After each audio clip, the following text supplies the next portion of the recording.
தமிழ்நாடு புதுச்சேரியில் 9 இடங்களில் சதமடித்த வெயில். அதிகபட்சமாக வேலூர் மற்றும் திருத்தணியில் 104 டிகிரி ஃபாரன்ஹீட் வெயில் கொளுத்தியது.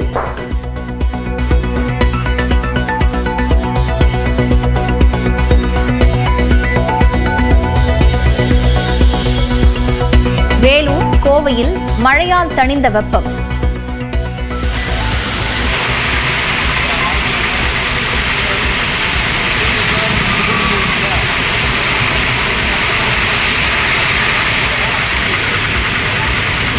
வாணியம்பாடியை குளிர்வித்த ஆலங்கட்டி மழை.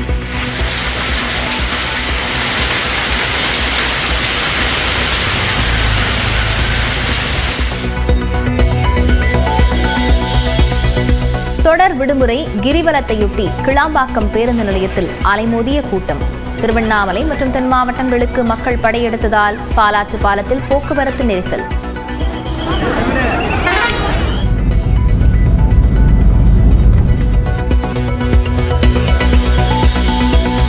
கடைகளில் தமிழில் பெயர் பலகை இல்லாத நிறுவனங்களுக்கு அடுத்த மாதம் முதல் 2000 ரூபாய் அபராதம். அமைச்சர் சாமிநாதன் அறிவிப்பு.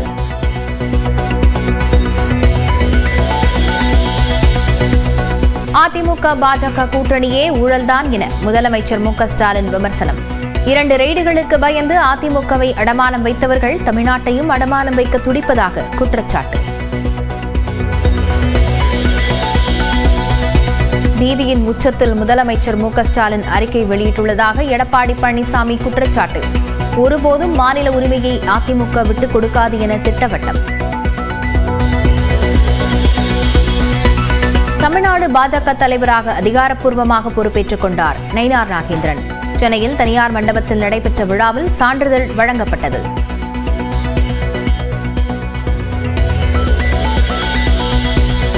தகாத பொருளில் தவறான சொற்களை பயன்படுத்தி பேசிய பேச்சுக்கு மன்னிப்பு கேட்டுக் கொள்கிறேன். பெண்கள் பற்றி இழிவாக பேசி கட்சி பதவி பறிக்கப்பட்ட நிலையில் அமைச்சர் பொன்முடி அறிக்கை.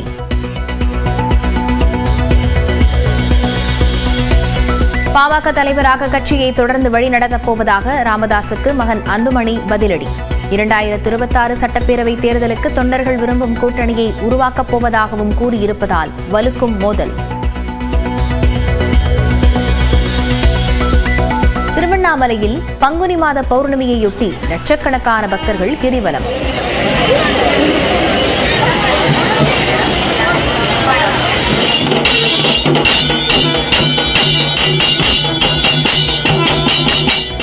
அண்ணாமலையாருக்கு அரோகரா என பக்தி முழக்கம்.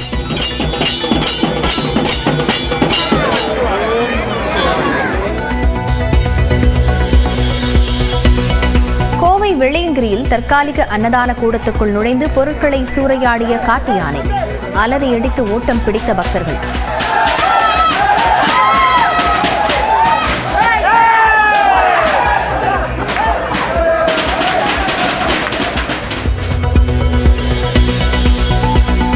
கோடையிலும் நீர் கொட்டும் கன்னியாகுமரி மாவட்டம் திருப்பரப்பு அருவி. விடுமுறை தினங்களில் குவியும் சுற்றுலா பயணிகள்.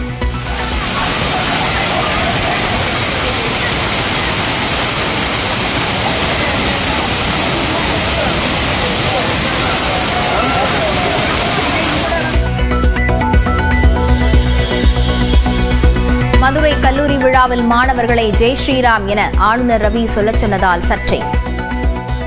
By paying tribute to the one who was a great devotee of Prabhu Sri Ram, I say and you say, Jai Sri Ram!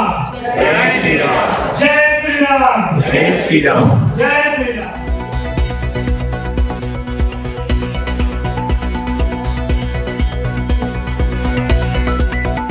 அரசியல் சாசனத்தை மீறியதால் ஆளுநரை குடியரசுத் தலைவர் தகுதி நீக்கம் செய்ய கல்வியாளர்கள் வலியுறுத்தல்.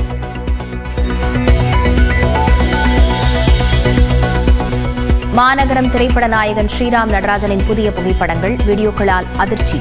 எலும்பும் தோலுமாக மாறிய நிலையில் என்னதான் ஆச்சு என்று வேதனையுடன் ரசிகர்கள் பகிர்வு. காங்கிரசின் 661 கோடி ரூபாய் சொத்துக்களை கையகப்படுத்தப் போவதாக அமலாக்கத்துறை நோட்டீஸ். நேஷனல் ஹெரால்டு முறைகேடு வழக்கில் நடவடிக்கை. சீனாவின் வடகிழக்கு மாகாணங்களில் கடுமையான பனிப்பொழிவு.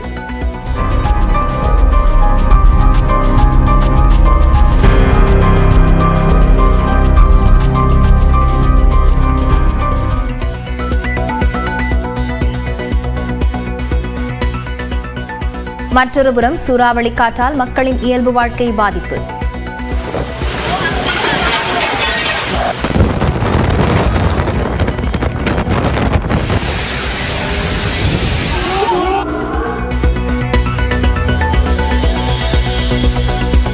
ஸ்பெயின் அருகே கனமழையால் கேனரி தீவை புரட்டி போட்ட வெள்ளம்.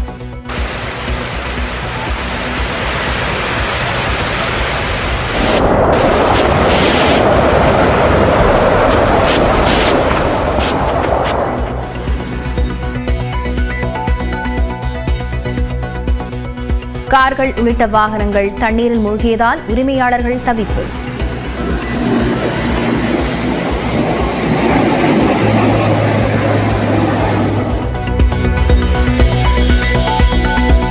பஞ்சாப் நிர்ணயித்த 246 ரன்கள் என்ற வெற்றி இலக்கை அசால்ட்டாக சேசிங் செய்த ஹைதராபாத். 55 பந்துகளில் 10 சிக்சர்கள் 14 பவுண்டரிகளுடன் 141 ரன்களை விளாசிய அபிஷேக் சர்மா.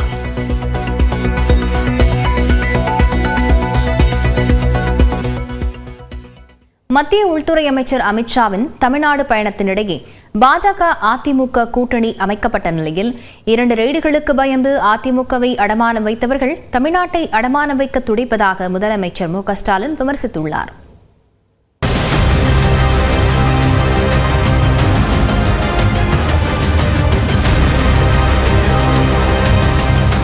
அதிமுக பாஜக கூட்டணி தொடர்பாக முதலமைச்சர் மு க ஸ்டாலின் வெளியிட்ட அறிக்கையில் 2 ரெய்டுகளுக்கு பயந்து அதிமுகவை அடமானம் வைத்தவர்கள் தமிழ்நாட்டை அடமானம் வைக்க துடிப்பதாக முதலமைச்சர் விமர்சித்துள்ளார். மேலும் அதிமுக பாஜக தோல்வி கூட்டணியே ஒரு ஊழல்தான் என்றும் அதில் குறிப்பிட்டுள்ளதுடன் அதிமுக பாஜக கூட்டணியை எதற்காக உருவாக்கினார்கள், அவர்களின் குறைந்தபட்ச செயல் திட்டத்தில் நீட் எதிர்ப்பு, வக்பு சட்டத்தை திரும்ப பெறுதல் ஆகியவை இடம்பெறுமா என்றும் முதலமைச்சர் கேள்வி எழுப்பியுள்ளார். இது பற்றி மத்திய உள்துறை அமைச்சர் அமித்ஷா எதுவும் பேசாத நிலையில் அதிமுக தலைமையும் பேச அனுமதிக்கவில்லை என்றும் எடப்பாடி பழனிசாமியை சூசகமாக குறிப்பிட்டுள்ளார். அதிகார வெறியோடு அமைக்கப்பட்டிருக்கும் பாஜக அதிமுக கூட்டணி மாநில உரிமை, மொழியுரிமை, தமிழ் பண்பாடு ஆகியவற்றுக்கு எதிரானது என்றும் முதலமைச்சர் விமர்சித்துள்ளார். பதவி மோகத்தில் தமிழ்நாட்டின் சுயமரியாதை மற்றும் உரிமைகளை டெல்லியிடம் அடமானம் வைத்து மாநிலத்தை பாழாக்கியவர்தான் பழனிசாமி என்றும் விமர்சித்துள்ளார். நீட் தேர்வு மரணங்களை சிபிஐ விசாரித்தால் நீட் எதிர்ப்பு என்பது திசை திருப்புவதற்காகவா அல்லது மருத்துவ கல்வியை காப்பதற்காகவா என்பதை உள்துறை அமைச்சர் அறிந்து கொள்வார் என்றும் முதலமைச்சர் குறிப்பிட்டுள்ளார். அதிமுகவின் தலைமையை மிரட்டி பணிய வைத்து தன்னுடைய சதித்திட்டங்களை நிறைவேற்ற பாஜக நினைப்பதாக குறிப்பிட்டுள்ள மு க ஸ்டாலின், பாஜக தனியாக வந்தாலும் எவர் துணையோடு வந்தாலும் தமிழ்நாட்டு மக்கள் தக்க பாடம் புகட்ட காத்திருப்பதாகவும் தெரிவித்துள்ளார்.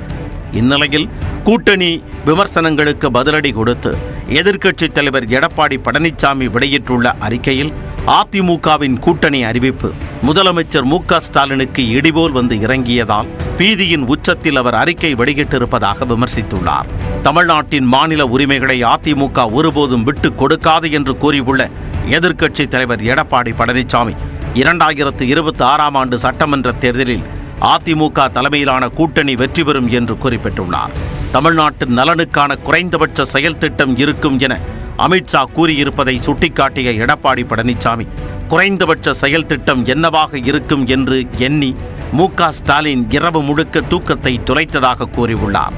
நீட்டை அறிமுகப்படுத்தி அதனை உச்சநீதிமன்றம் வரை சென்று வாதாடி நிலைபெறச் செய்தது எந்த கூட்டணி என்ற கேள்விக்கு பதிலளித்துவிட்டு பிறகு நீட் பற்றி பேசுங்கள் என்றும் இபிஎஸ் கூறியுள்ளார்.